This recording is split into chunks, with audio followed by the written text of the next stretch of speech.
Allahu Akbar, Allahu Akbar, Allahu Akbar, Allahu Akbar, Allahu Akbar, Allahu Akbar, Allahu Akbar, Allahu Akbar, Allahu Akbar, walillahil hamd. Innal hamdalillah nahmaduhu wa nasta'inuhu wa nastaghfiruh wa na'udzu billahi min shururi anfusina wa min sayyiati a'malina. Man yahdihillahu fala mudilla lahu wa man yudlil fala hadiya lahu. Ashhadu an la ilaha illallah wahdahu la syarika lahu wa ashhadu anna Muhammadan 'abduhu wa rasuluhu wa safiyyuhu wa khaliluhu. Ballagha ar-risalah wa 'adda al-amanah wa jahada fi sabilillahi haqqa jihadihi hatta atahul yaqin. Salawatullahi wa taslimatuhu alaihi wa ala alihi wa ashabihi wa man sara ala nahjihi wa man sanna bi sunnatihi wa man ihtada bi hadihi wa man iktafa atharahu ila yaumiddin. Amma ba'd, fa ya ayyuhal muslimun usikum bi taqwallah wa ta'atihi la'allakum turhamun. Faqad qala Allah ta'ala fi kitabihil karim, ya ayyuhalladzina amanu taqullaha haqqa tuqatih wa la tamutunna illa wa antum muslimun. Wa qala aidan, ya ayyuhan nasu taqu rabbakumul ladzi khalaqakum min nafsin wahidah wa khalaqa minha zawjaha وبث منهما رجالا كثيرا ونساء واتقوا الله الذي تساءلون به والأرحام إن الله كان عليكم رقيبا. وقال يا أيها الذين آمنوا اتقوا الله وقولوا قولا سديدا يصلح لكم أعمالكم ويغفر لكم ذنوبكم ومن يطع الله ورسوله فقد فاز فوزا عظيما. فإن أحسن الكلام كلام الله عز وجل وخير الهدى هدى محمد صلى الله عليه وسلم وشر الأمور محدثاتها فإن كل محدثة بدعة وكل بدعة ضلالة وكل ضلالة في النار. أجارني الله وإياكم من البدع والضلالة والنار. معاشر المسلمين rahimani wa rahimakumullah. Allahu Akbar, Allahu Akbar, Allahu Akbar, walillahil hamd. Hari ini kita bertakbir kepada Allah, mengagungkan kebesaran Allah Subhanahu wa taala, mengagungkan kebesaran Allah Jalla fi'ula. Kemudian kita bertahmid, memuji Allah Subhanahu wa taala atas nikmat-nikmat yang Allah berikan kepada kita. Kemudian kita bertahlil, mengikrarkan bahwa kita adalah hamba-hamba Allah yang beribadah hanya kepada Allah, menyembah hanya kepada Allah. Kemudian salawat dan salam senantiasa kita kirimkan kepada junjungan kita Nabiullah Muhammad sallallahu alaihi wasallam. Begitu juga kepada keluarganya, para sahabatnya dan pengikut-pengikutnya hingga akhir zaman. Ma'asyiral muslimin rahimani wa rahimakumullah. Kita berada di bulan yang mulia, salah satu dari 4 bulan haram yang Allah Subhanahu wa taala tetapkan bilangan bulan dalam setahun berjumlah 12 bulan, dan Allah pilih 4 bulan di antaranya adalah bulan haram, bulan yang dimuliakan. Allah Subhanahu wa taala berfirman, "Inna iddatasy syuhuri indallahi 12 syahran fi kitabillah yauma khalqas samawati wal ard minha arba'atun hurum."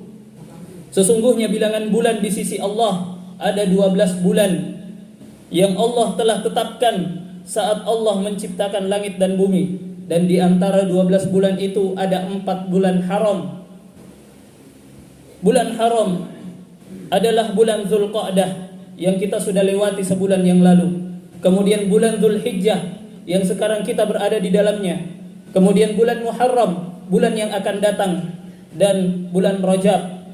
Sebagaimana sabda Nabi sallallahu alaihi wasallam dalam hadis yang diriwayatkan dalam Sahih Bukhari dan Muslim, Nabi sallallahu alaihi wasallam bersabda, "Az-zamanu qad istadaraka hay'ati yauma khalqas samawati wal ard as-sanatu 12 syahran minha arba'atun hurum." Sesungguhnya zaman itu berputar Sebagaimana ketika Allah ciptakan langit dan bumi, 1 tahun ada 12 bulan, dan diantaranya ada 4 bulan haram. Thalathatun mutawaliyat, ada 3 bulan yang berturut-turut, Dzulqa'dah wa Dzulhijjah wal Muharram wa Rajab Mudhar alladhi baina Jumada wa Sya'ban. Dan yang keempat adalah bulan Rajab yang berada antara bulan Jumada dan bulan Sya'ban.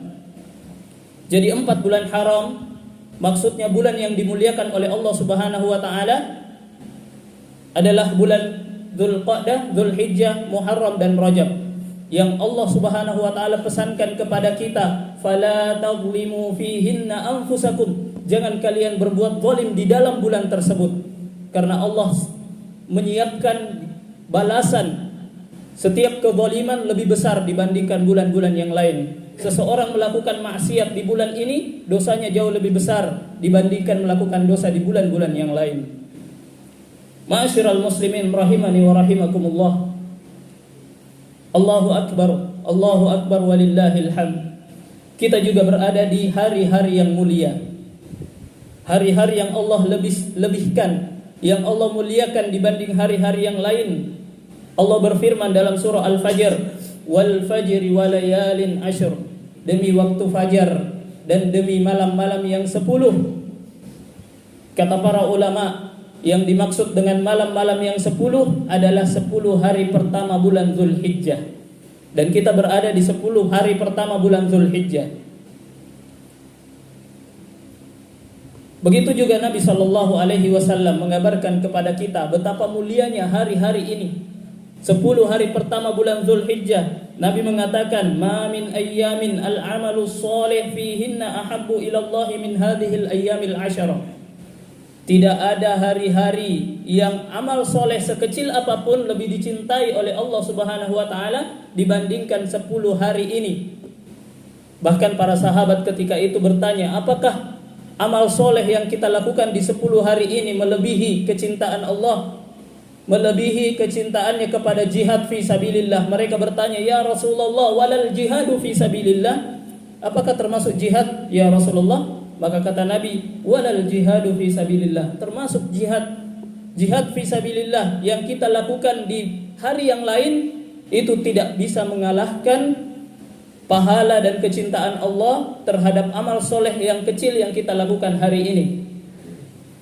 Bahkan Nabi SAW mengatakan, illa, kecuali orang yang kharaja bi nafsihi wa malihi wa lam yarji min dzalika bi syai', yang bisa mengalahkan pahala dari amal soleh yang kita lakukan hari ini hanyalah pahala dari orang yang berjihad, keluar dengan hartanya dan dirinya dan dia tidak kembali lagi.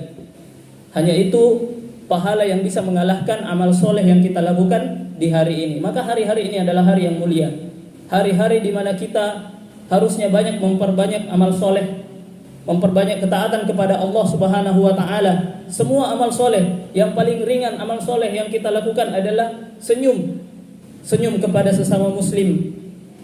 Itu juga termasuk ibadah, dan itu akan dilipat gandakan oleh Allah Subhanahu wa taala pahalanya tatkala kita lakukan di 10 hari ini.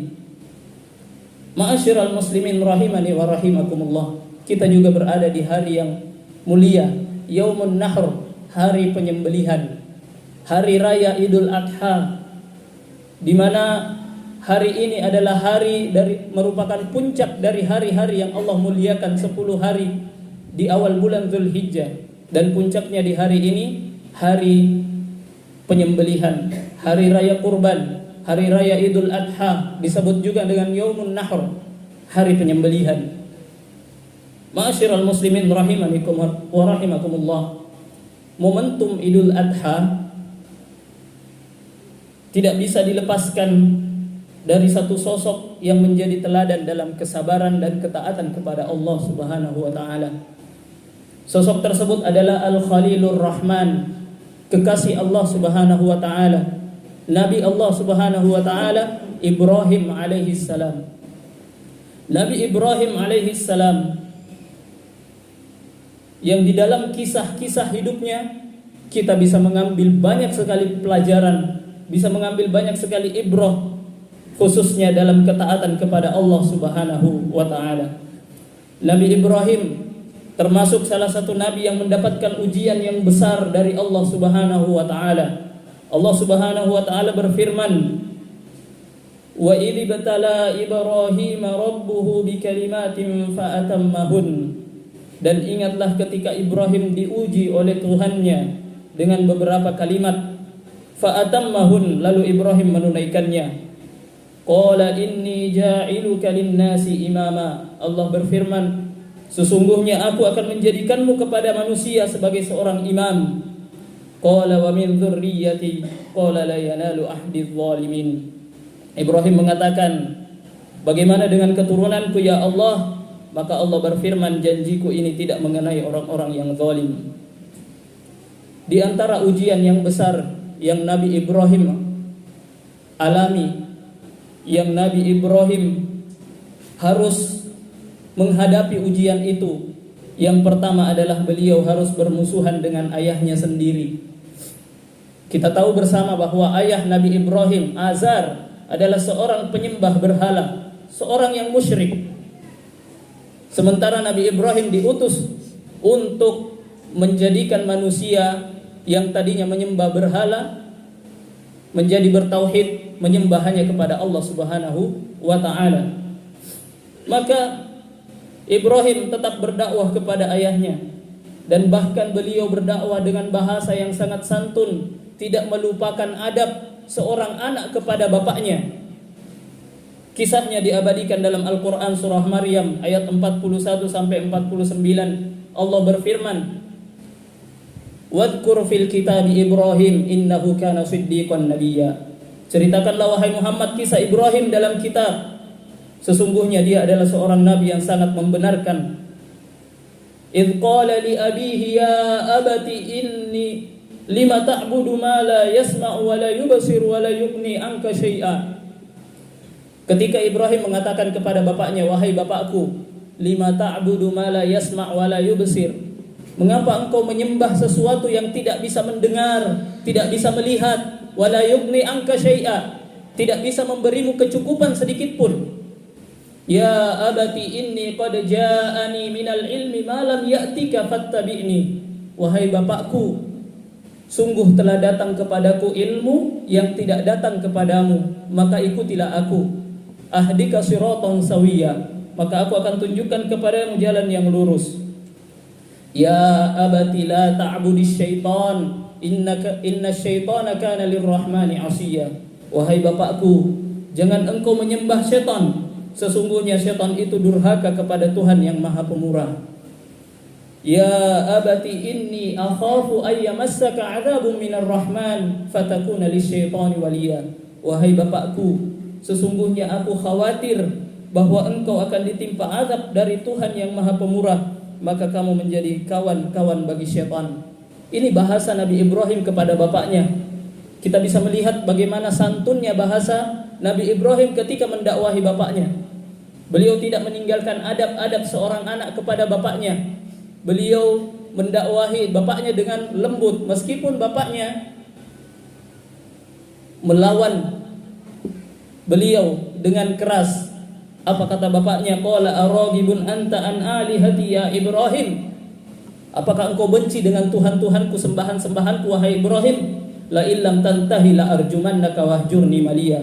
Kalau engkau tidak berhenti, maka aku akan merajammu dan tinggalkan aku dalam waktu yang lama. Nabi Ibrahim diusir oleh bapaknya, sehingga Nabi Ibrahim di negeri Babilonia harus terusir dari negerinya, diusir oleh bapaknya, diancam bahwasanya kalau dia tidak berhenti berdakwah maka bapaknya sendiri yang akan merajam dirinya. Ini ujian pertama Nabi Ibrahim ketika berdakwah di kaumnya, terkhusus di keluarganya. Ujian yang kedua, Nabi Ibrahim harus berhadapan dengan penguasa yang zalim. Kita tahu Nabi Ibrahim berhadapan dengan penguasa-penguasa yang zalim. Di negeri Babilonia, beliau berhadapan dengan Namrud, raja yang zalim. Bahkan dengan kezaliman yang besar, Namrud bahkan mengaku sebagai Tuhan, sehingga Nabi Ibrahim harus berdebat dengannya. Allah Subhanahu wa taala ceritakan dalam surah Al-Baqarah ayat 258, alam tara ilal ladzi hajja Ibrahim fi rabbih an atahu Allahul mulk idh qala Ibrahim rabbiyal ladzi yuhyi wa yumit qala ana uhyi wa umit. Apakah kamu tidak memperhatikan orang-orang yang mendebat Ibrahim tentang Tuhannya, karena Allah telah memberikan kepada orang itu pemerintahan dan kekuasaan. Ketika Ibrahim mengatakan rabbiyalladzi yuhyi wa yumit, Tuhanku adalah yang menghidupkan dan mematikan, maka kata Namrud, ana uhyi wa umit, saya juga mematikan dan menghidupkan. Namrud memanggil dua orang pasukannya. Yang satu kemudian, engkau mati, dibunuh. Kemudian dikatakan kepada yang satu, engkau hidup. Ditunjukkan kepada Ibrahim, lihat saya juga mematikan dan menghidupkan. Maka kata Ibrahim, fa innallaha ya'ti bisyamsi minal masyriqi fa'ti biha minal maghrib. Kalau begitu, Tuhanku adalah yang menerbitkan matahari dari timur, maka coba kamu terbitkan dari barat. Fabuhital ladzi kafar, kata Allah, maka bungkamlah orang-orang kafir, mereka tidak mampu lagi membalas. Di sini bisa kita ambil pelajaran bagaimana cerdasnya Nabi Ibrahim dalam berdakwah, bagaimana kecerdasan Nabi Ibrahim dalam menghadapi ujian bersama dengan orang-orang yang zalim, menghadapi orang-orang yang zalim. Kemudian ujian yang ketiga Nabi Ibrahim, dan ini ujian yang sangat besar. Nabi Ibrahim diperintahkan oleh Allah Subhanahu wa taala untuk meninggalkan istri dan anaknya yang masih bayi di lembah yang tidak ada kehidupan di sana. Ketika itu Mekah masih merupakan lembah yang tandus, tidak ada kehidupan. Tapi Allah perintahkan Nabi Ibrahim, bawa istrimu dan anakmu yang masih bayi, tinggalkan di sana. Maka Nabi Ibrahim dari Palestina berjalan ke Mekah bersama dengan istri dan anaknya. Kemudian sampai di lembah tersebut di Mekah yang tidak ada orang, tidak ada kehidupan, bahkan pohon pun belum bisa tumbuh di sana. Kemudian Ibrahim tiba-tiba berbalik arah, kemudian pulang menuju ke Palestina. Sehingga istri beliau kemudian mengatakan, ila man taqiluna ya Ibrahim, kepada siapa engkau tinggalkan kami wahai Ibrahim? Kepada siapa engkau tinggalkan kami wahai Ibrahim? Mengapa engkau tinggalkan kami di tengah padang pasir yang tidak ada kehidupan, tidak ada pohon, tidak ada batu untuk berteduh, tidak ada kehidupan, tidak ada orang-orang yang lewat, tidak ada air, padang yang tandus. Mengapa engkau tinggalkan kami di sini? Ibrahim tetap berdiam dan kembali. Maka kata istrinya, Allahu amaraka bihadza.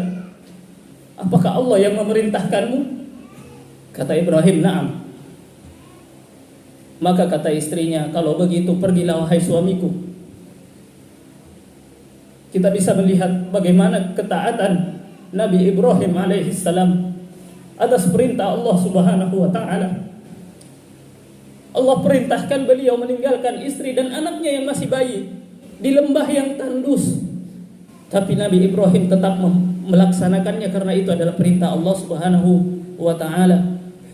Allah abadikan kisah ini dalam Al-Quran surah Ibrahim ayat 37. Kata Nabi Ibrahim, Rabbana inni askantu min dhurriyyati biwadin ghairi dhi zar'in inda baitikal muharram Rabbana liyuqimus salah. Wahai Tuhanku, sesungguhnya aku telah meninggalkan sebagian keturunanku di lembah yang tidak mempunyai tanam-tanaman di sekitar rumahmu Al-Haram. Wahai Tuhanku, demikianlah itu aku lakukan agar mereka mendirikan salat. Ma'asyiral muslimin rahimani wa rahimakumullah. Allahu akbar, Allahu akbar, walillahil hamd. Ujian selanjutnya Nabi Ibrahim setelah beliau meninggalkan anaknya di padang yang tandus, istri dan anaknya yang masih bayi di padang yang tandus, sampai kemudian negeri itu menjadi negeri Mekah perkampungan yang Nabi Ibrahim telah mendapati anaknya Ismail telah berada di usia yang remaja. Ujian selanjutnya Allah berikan kepada beliau Nabi Ibrahim diperintahkan untuk menyembelih putranya Ismail, mengorbankan putranya Ismail. Allah Subhanahu wa taala berfirman dalam surah As-Saffat ayat 102, "Falamma balagha ma'ahu as-sa'ya qala ya bunayya inni ara fil manami anni adbahuka fanzur madza tara." Qala ya abati if'al ma tu'mar satajiduni insya'allahu minas sabirin. Tatkala anak itu sampai pada umur yang balik, yang sanggup berusaha bersama-sama dengannya, Ibrahim berkata, "Wahai anakku, sungguh aku melihat dalam mimpi bahwa aku menyembelihmu." Dan mimpi seorang nabi adalah wahyu. Mimpi seorang nabi adalah wahyu dari Allah Subhanahu wa taala. Pasti itu adalah perintah Allah Subhanahu wa taala. Maka Ibrahim mengatakan kepada anaknya Ismail alaihi salam, "Fanzur madza tara." Bagaimana pendapatmu?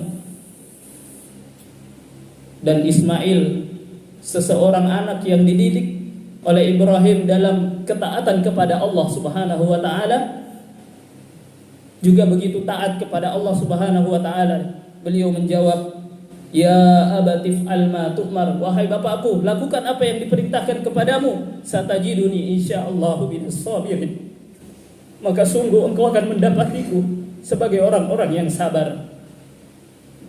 Di antara kisah-kisah ini, Bapak Ibu yang dirahmati Allah Subhanahu wa taala, kita bisa mengambil pelajaran bagaimana Ibrahim, bagaimana Ismail dan keluarganya begitu taat kepada Allah Subhanahu wa taala, begitu bersabar dengan semua perintah Allah Subhanahu wa taala, meskipun perintah Allah itu berat, meskipun perintah Allah itu rasa-rasanya tidak mungkin dilakukan oleh manusia biasa. Inilah ujian yang berat yang dialami Nabi Ibrahim. Dan begitu pula nabi-nabi Allah yang lainnya diuji dengan ujiannya masing-masing. Mereka menunjukkan kepada kita kesabaran yang luar biasa dalam ketaatan kepada Allah. Maka Allah juga memerintahkan kepada kita untuk bersabar dalam ketaatan kepada Allah Subhanahu wa taala. Allah berfirman, "Fasbir kama sabara ulul azmi minar rusul." Bersabarlah kalian sebagaimana sabarnya para ulul azmi minar rusul, dari para rasul-rasul, sebagaimana sabarnya para nabi-nabi yang diuji.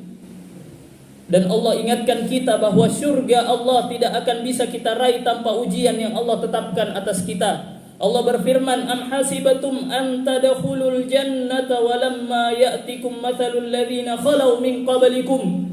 Apakah kalian mengira kalian akan masuk surga sementara belum datang apa yang telah datang kepada orang-orang sebelum kalian? Massathumus sarra'u wad-dharra.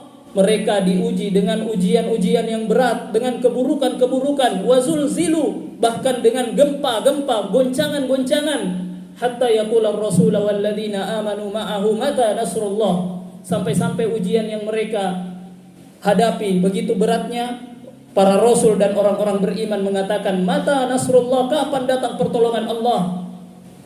"Ala inna nasrallahi qarib," kata Allah. Sesungguhnya pertolongan Allah itu dekat. Allah juga berfirman kepada kita, "Am hasibatum an tadkhulul jannata walamma ya'lamillahu alladhina jahadu minkum wa ya'lamas sabirin." Apakah kalian mengira kalian akan masuk surga sementara belum nyata bagi Allah orang-orang yang bersungguh-sungguh di antara kalian, dan belum nyata orang-orang yang sabar. Syarat masuk surga adalah kesabaran, ketaatan kepada Allah Subhanahu wa taala. Kita tidak akan bisa mencapai surga Allah Subhanahu wa taala jika kita tidak bersabar dalam ketaatan kepada Allah Subhanahu wa taala. Ma'asyiral muslimin rahimani wa rahimakumullah. Demikianlah ujian-ujian yang dihadapi oleh Nabi Ibrahim. Semoga bisa menjadi ibrah bagi kita. Aqulu qouli hadza wa astaghfirullah li wa lakum wa lisairil muslimina min kulli dzamb innahu huwal ghafurur rahim. Alhamdulillahi ala ihsanihi wa ala taufiqihi wa imtinani. Ashhadu an la ilaha illallah ta'ziman li sya'ni وأشهد أن محمدا عبده الداعي إلى رضوانه صلى الله عليه وعلى آله وإخوانه.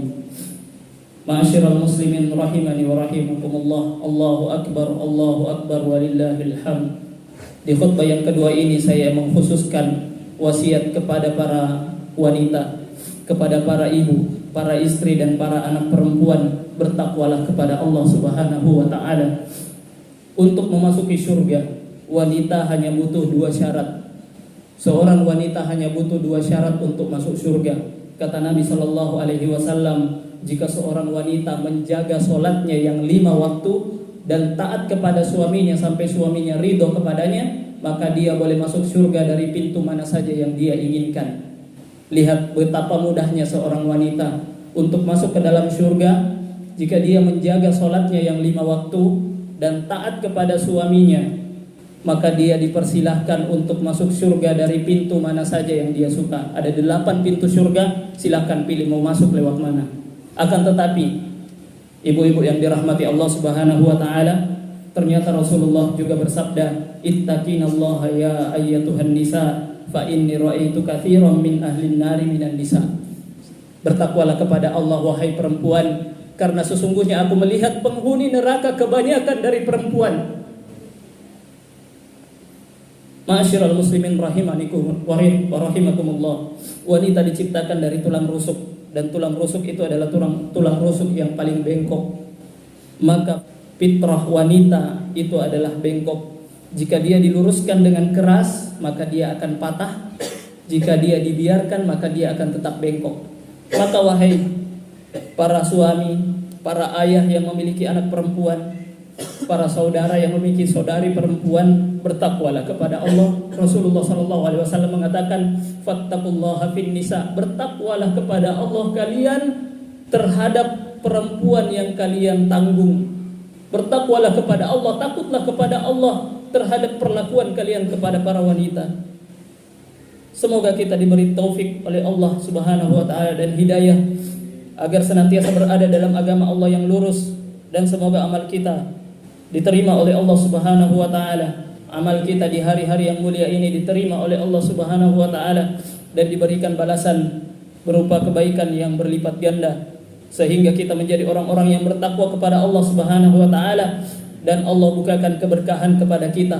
Allah Subhanahu wa taala berikan kunci kepada kita agar keberkahan itu dibuka kepada kita adalah dengan takwa. Allah berfirman, walau anna ahlal qura amanu wattaqau lafatahna alaihim barakatim minas sama'i wal ard. Seandainya penduduk negeri itu bertakwa kepada Allah semuanya, maka Allah bukakan keberkahan dari langit dan dari bumi.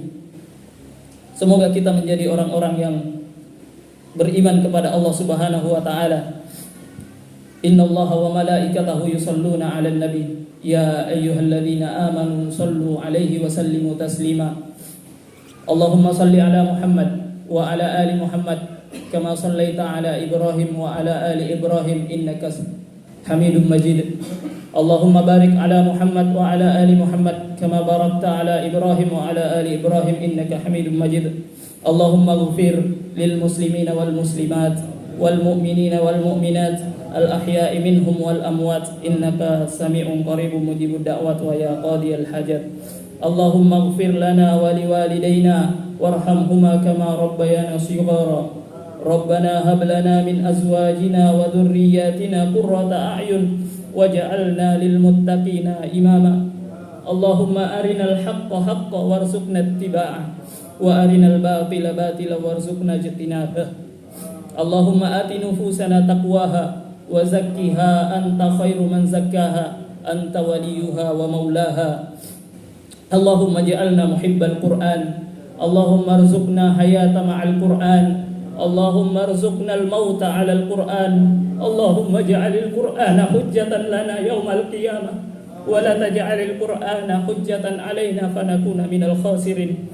Allahumma rabbas samawati as-sab'i wa rabbil 'arsyil 'azim. Rabbana wa rabb kulli syai' faliqal habbi wan nawa wa munzilat tawrata wal injila wal furqan. A'udzu bika min kulli syai'in anta akhidun binasiyati antal awwalu falaysa qablaka syai' wa antal akhiru falaysa ba'daka syai' وأنت الظاهر فليس فوقك شيء وأنت الباطن فليس دونك شيء اللهم أعز الإسلام والمسلمين وأذل الشرك والمشركين اللهم عليك بأعداء الدين من المشركين والمنافقين والكافرين اللهم عليك بأولياء الشياطين من الكهان والعرافين والساحرين اللهم ربنا لا تزغ قلوبنا بعد إذ هديتنا وهب لنا من لدنك رحمة إنك أنت الوهاب ربنا آتنا في الدنيا حسنة وفي الآخرة حسنة وقنا عذاب النار